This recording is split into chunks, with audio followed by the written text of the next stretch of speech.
Oke, assalamualaikum warahmatullahi wabarakatuh. Salam sejahtera bagi kita semua. Sampurasun Teteh. Oke, pada kesempatan kali ini aku, Nabil, dan temanku Azam ingin berdiskusi nih mengenai implementasi Pancasila di generasi milenial. Daripada kita buang-buang waktu di intro, mending kita langsung aja nih ke tema kita hari ini. Nah, Zam, gimana nih menurut Azam terkait dengan implementasi Pancasila ini di generasi milenial khususnya? Oke, Bismillahirrahmanirrahim. Pertama-tama terima kasih Nabil atas pertanyaannya, lumayan bagus. Kalau kita lihat generasi milenial sekarang ini tentunya generasi yang terbuka ya kepada perubahan atau terbuka terhadap informasi yang masuk dari berbagai arah, misalkan dari media sosial, informasi, atau media massa online, atau dari TV juga. Ada banyak sebenarnya ya. Dan nilai Pancasila yang mampu diimplementasikan di generasi milenial. Seperti contoh yang kami kenakan saat ini, yaitu batik, di mana milenial mampu mempopulerkan batik sebagai salah satu budaya atau tradisi yang ada di bangsa Indonesia, itu budaya batik, berpakaian batik. Dan tentunya ini akan sangat bagus bila dunia mengetahui kalau bangsa Indonesia sangat mencintai budaya sendiri berupa batik itu sendiri.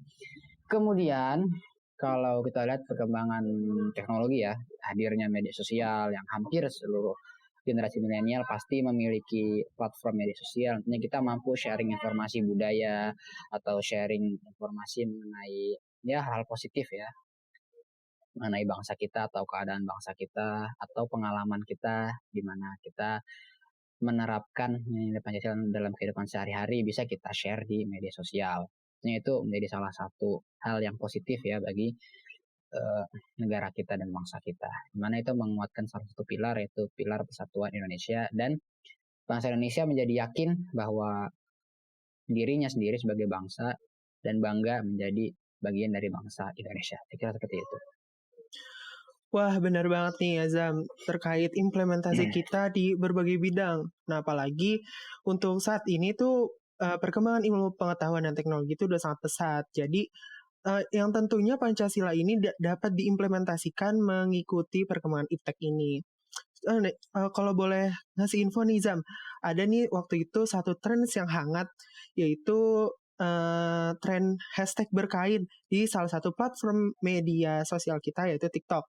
Jadi di mana anak-anak milenial, anak-anak muda seperti kita memamerkan batik-batik kita yang sangat khas, batik-batik yang sangat unik, batik-batik yang sangat berharga dipamerkan di publik dan dipakai gitu. Jadi itu merupakan suatu kebanggaan bagi kita. Nah, Jam, aku mau nanya nih, gimana sih kira-kira pengimplementasian itu di kondisi seperti ini nih, yaitu kondisi pandemi COVID-19, yang sekarang ini semuanya tuh serba digital atau serba di ruang maya. Ya, lumayan ya tadi informasi, terima kasih atas informasi yang diberikan. Ya, salah satunya tadi sudah Nabil sebutkan ya, yaitu hashtag berkain itu tren gitu kan. Itu salah satu bentuknya implementasi Pancasila dalam masa pandemi ini ya, dengan menggunakan platform media sosial. Kemudian yang kedua, kita bisa menggunakan telekonferensi media seperti Zoom atau Google Meet, atau mungkin berinteraksi di media sosial itu sendiri sudah merupakan salah satu implementasi Pancasila, dengan cara ya kita berinteraksi satu sama lain, menyebar kebaikan, istilahnya bersilaturahmi secara online gitu kan. Itu juga salah satu cara kita untuk memperkuat Pancasila, terutama di bidang persatuan Indonesia, itu bersatunya kita, terikatnya kita sebagai salah satu bangsa Indonesia, sebagai satu bangsa Indonesia. Maaf.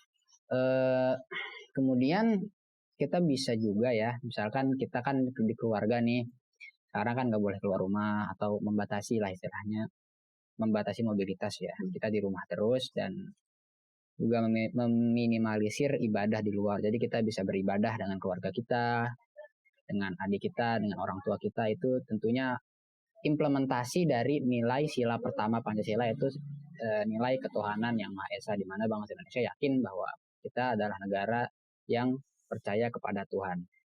Itu salah satu bentuk implementasinya di kala pandemi ini, saya kira seperti itu. Wah, benar banget nih. Aku setuju banget sama Azam. Aku juga mau ngejelasin sedikit sebagai apa sih namanya? Maaf, Pancasila ini di dunia digital ini atau dunia maya ini, khususnya di era globalisasi nih, yang sangat cepat menyebar luas yaitu informasi-informasi. Jadi peran Pancasila sebagai filter, sebagai benteng kita untuk terhindar dari yang namanya informasi palsu atau yang biasa kita sebut itu hoax. Nah, jadi Pancasila ini juga sebagai benteng kita agar kita tidak terhindar dari agar kita tidak terjadi yang namanya perpecahan antar bangsa, perpecahan antara suku dan bahasa. Nah, kenapa sih nih kita nih sebagai generasi milenial harus tetap mempertahankan, menerapkan, dan membudayakan nilai-nilai Pancasila? Iya. Tadi seperti yang sudah Nabil katakan ya, bahwa ada informasi hoax atau informasi berita bohong atau pemecah belah gitu sendiri. Nah, fungsi Pancasila itu sendiri sebagai filter dari berita hoax dan berita-berita bohong yang memecah belah kita.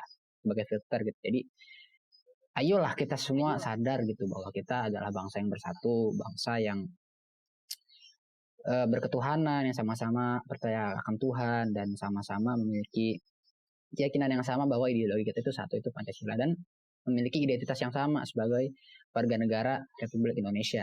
Tentunya akan sangat disayangkan gitu apabila kita terpecah belah hanya karena informasi-informasi hoax atau berita bohong.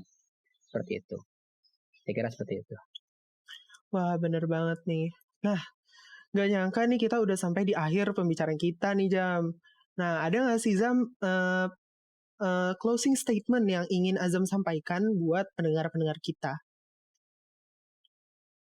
Ya, pendengar yang luar biasa, tentunya ya kita semua sadar bahwa ada bahaya-bahaya dari bentuk-bentuk bahaya dari Pancasila yang semakin bertambah seiring dengan perkembangan zaman. Tentunya peran dari diri kita sendiri sebagai individu yang beridentitas sebagai warga negara Republik Indonesia yang percaya bahwa ideologi kita ideologi Pancasila, tentunya kita harus menumbuhkan semangat nasionalisme, semangat dan keyakinan bahwa Pancasila itu adalah dasar negara yang final.